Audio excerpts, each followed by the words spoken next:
Hello, দেশি are the Iceland চ্যানেলের নতুন একটি ব্লগে আমি দেবনীতা আপনাদের সকলকে জানাই অনেক স্বাগত, ভালোবাসা। সকলে আপনারা নিশ্চয়ই অনেক ভালো আছেন, আমরাও ভালো আছি। গত রবিবারের সকালটা শুরু হলো ঠিক এইভাবে। মেয়ে পড়তে বসেছে বাবার কাছে, খুবই কমই বসে যদিও। তো বাড়িতে থাকতে থাকতে হঠাৎ শুনতে পেয়েছিলাম বাইরে খুব চিৎকার চেঁচামেচি। দৌড়ে বাইরে গিয়ে দেখলাম ম্যারাথন শুরু হয়েছে। আমি অবশ্য অনেকদিন আগে থেকেই জানতাম যে কোনো একটা রবিবারে ম্যারাথন হবে। সেটা যে ওই রবিবারে হয়েছিল জানতাম। তো বাইরে গিয়ে দেখলাম প্রচুর লোক এতে পার্টিসিপেট করেছে, বয়স্ক লোকেরাও কিন্তু একদম এনার্জি নিয়ে দৌড়চ্ছে। খুব ভালো লাগলো ব্যাপারটা দেখে। আরও আশ্চর্য কী বলুন তো, অনেকে এখানে বাইরে এই ম্যারাথন দেখবে বলে চেয়ার টেবিল নিয়ে বসে গেছে, চা কফি নিয়ে। তারা হাততালি দিচ্ছে, চিৎকার করছে আর এসব মানুষদেরকে চেয়ার আপ করছে। আমরা বেশ খানিকক্ষণ থাকার পরে ভেতরে চলে গেলাম। তারপরে দুপুরবেলা লাঞ্চ সেরে আমরা বেরিয়েছিলাম বিকেলে মেলা দেখতে। জানেন, এখানে স্প্রিং দুলথ শুরু হয়ে গেছে। দুলথ মানে ওই বছরে দুটো ফক ফেস্টিভ্যাল টাইপের হয়, অনেকটা আমাদের দেশের মেলার মতো। একটা হয় এই স্প্রিং শুরু হলে মানে মে মাসে, আরেকটা হয় অগস্টের শেষের থেকে সেপ্টেম্বর পর্যন্ত। আসলে এই সময় এখানকার ওয়েদারটা খুব প্লেজেন্ট থাকে, তাই জন্য এই দুটো মেলা বছরের এই দুটো সময়তেই হয়। আমার আগের ভিডিওতেও আপনারা হয়তো দেখে থাকবেন যে আমি সেপ্টেম্বর দুলথটা শেয়ার করেছিলাম। তো আজকে রবিবার বলে এমনি রাস্তাঘাটে লোকজন সাধারণত কম থাকে। এখানে রবিবারকে বলা হয় হোয়াইট ডে বা রোহিত দাগ। কিন্তু এখন যেহেতু মেলা চলছে তাই এখানে রাস্তায় লোকজন প্রচুর, মানে সকলে আর কি মেলা দেখতে যাচ্ছে। আমরাও বেরিয়ে পড়লাম মেলা দেখতে। তো চলুন মেলায় কি দেখলাম। আর এখানে রাইডগুলো জানেন কি ভয়ানক ভয়ানক রাইডস হয়, দেখলে একদম মনে হবে যে আত্মারাম খাঁচা ছাড়া।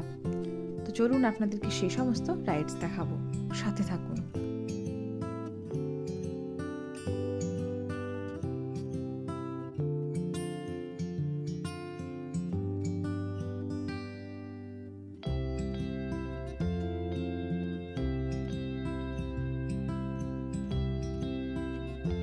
টুকটুক করে হাঁটতে হাঁটতে মেলার কাছাকাছি প্রায় পৌঁছেই গেলাম। তো আসতেই যেটা সব থেকে প্রথমে চোখে পড়লো একটা বহু প্রাচীন স্টিম ইঞ্জিন, যেটাকে এখানে সংরক্ষণ করে রাখা হয়েছে। আমরাও দেখলাম সামনে থেকে।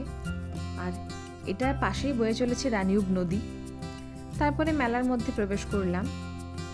তো এখন দেখছি ভিড়টা একটু কম, মানে বেশ কয়েকদিন হলো এটা শুরু হয়েছে। তো প্রথম দুদিন কিন্তু খুব ভিড় ছিল।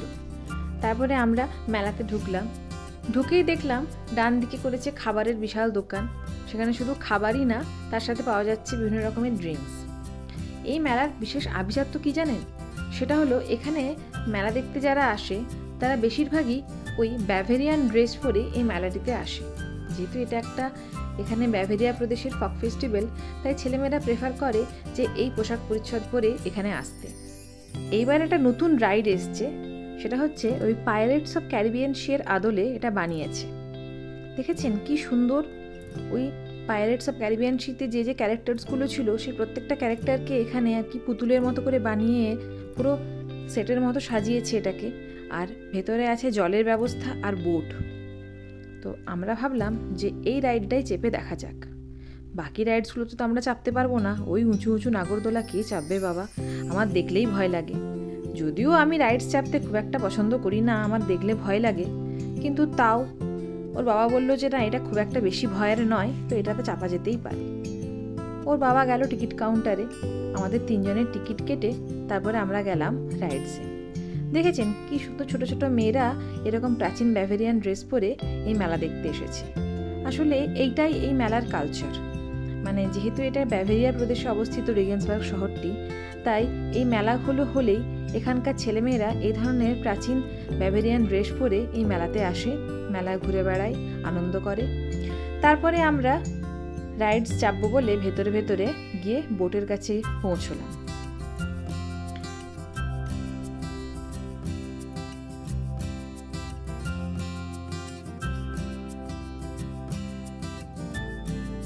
শেষমেশ বোটে গিয়ে বসলাম। বিন্নিকে মাঝখানে বসিয়েছি। আর প্রথমে বুঝতে পারিনি যে এই জিনিসটা কি হতে চলেছে। আমি একটা হাত দিয়ে বিন্নিকে ধরেছিলাম, আরেকটা হাত দিয়ে ফোনটাকে খুব ভালোভাবে ধরতে পারিনি, মানে যেটুকু ভিডিও করা পসিবল সেটুকু যাতে আপনাদেরকে দেখাতে পারি খুব সাবধানে, মানে মনের মধ্যে ভয় ছিল যে যদি আমি পড়ে যাই, যদি ফোন পড়ে যায়। তো বোটটা আস্তে আস্তে উপর দিকে উঠছিল, বেশ খাড়াতে বোটটা উঠছিল। তারপরে উঠতে উঠতে উঠতে উঠতে এত ভয় লাগছিল যে এরপরে কোথায় যাব, কিভাবে নিয়ে যাবে।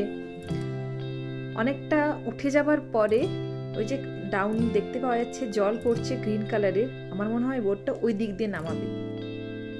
চলুন দেখি, কি সাংঘাতিক, অনেকটা উপরে উঠে গেছি, এখন নামবো।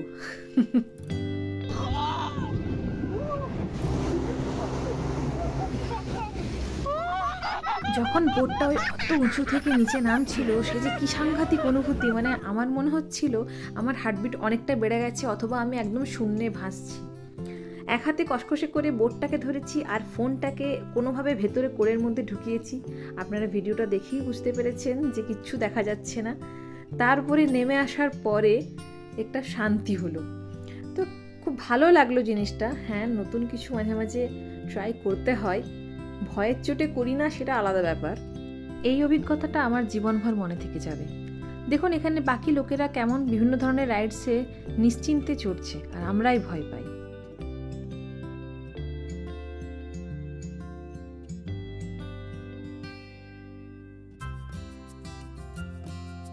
এই ধরনের মেলাগুলোতে শুধু রাইডস না, খাবারের দোকানও আসে, আর আসে এই যে সেই আমাদের ছোটোবেলাতে মেলাতে যেরকম আমরা বন্ধুকে করে বেলুন ফাটাতাম, আর যে যতগুলো বেলুন ফাটাতে পারবে সেই অনুপাতে সে একটা করে গিফট পেত। এই ধরনের দোকানও এখানে প্রচুর। আরে দেখুন কীরকম একটা রাইড, মানুষগুলো সব মাথা নিচের দিকে পা উপরে করে সব ঝুলছে, মানে এটা দেখেও আমার কীরকম লাগছিল। আমি ভাবি মাঝে মাঝে যে এই ধরনের রাইডসে চড়বার জন্য ঠিক কতটা সাহসী হতে হয়, আর কারা বা এরকম ধরনের রাইডসে চড়তে ভালোবাসে বলুন তো। এখানকার রাইডসগুলো বিভৎস হলেও কিন্তু এরা প্রচণ্ড সেফটি প্রিকশন মেনটেন করে। দেখুন এটার নামই হচ্ছে প্রেডেটার, মানে সত্যিই কাউকে খেয়ে ফেলবে। এই কতগুলো আছে, 1 2 3 4 গোটা 10 এরকম ক্যারিয়ার আছে, যেখানে কম করে 10 থেকে 12 জন করে মানুষ বসেছে এবং মানুষগুলো উপর নিচে করে পুরো ঝুলছে। কি ভয়ানক না জিনিসগুলো। তবে এখানকার মানুষ এটা জানে যে এখানে যেহেতু প্রচণ্ড পরিমাণে সেফটি প্রিকশন মেনটেন করা হয়, তাই এগুলোতে চড়তে এরা হয়তো 2-3 বার ভাবে না। দুর্ঘটনার হার তুলনামূলক কম অন্যান্য জায়গার থেকে।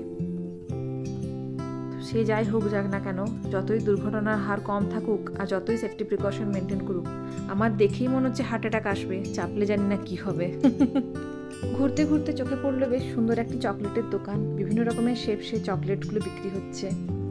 আরও এখানে আছে বিভিন্ন ধরনের চকলেট, আইসক্রিম, আর যেটা পাওয়া যায় সব মেলাতে বিভিন্ন ধরনের নাটসগুলো চকলেট কোটেড করে সেগুলোকেই পপকর্নের মতো বিক্রি করে।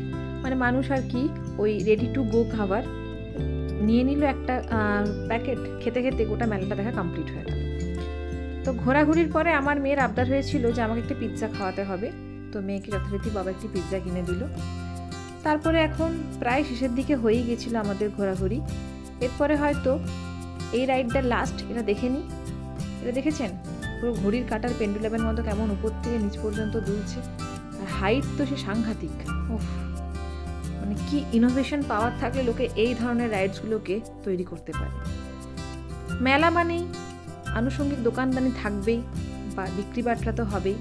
এখানেও সেরকমই দোকানপাট বসেছে, টুপি, সানগ্লাস, ব্যাগ, জুতো, ড্রেস, বিভিন্ন ধরনের মোবাইলের কাভার, এমনকি ওই রান্নাঘরের দোকান, জিনিসপত্রের ও একটা দুটো দোকান বসেছে, কিন্তু আমরা ভিতর দিকে খুব একটা গেলাম না, কারণ কি আমার আর একঘেয়ে লাগছে মেলাটা এবারে এসেও। গত বছর 2 বার ঘুরেছিলাম, এই বছর 1 বার, তো আর দ্বিতীয়বার ওই একই দোকানগুলো দেখতে ইচ্ছে করলো না। আর যাই হোক বলুন, আমাদের যে দেশে মেলাগুলো হয় সেখানে প্রত্যেক বছর নতুন নতুন কিছু না কিছু দোকান তো আসেই, তো এখানে দেখলাম সেই একঘেয়ে একই রকমের দোকানপাট। আমরা ওইখান থেকে বেরিয়ে বাড়ি যাব। অনেকক্ষণ ধরে মেলায় ঘোরাঘুরি করলাম, আর রাইডসে চাপার পরে যে কী অভিজ্ঞতা হয়েছিল সেটা আপনাদের সাথে শেয়ার করলাম।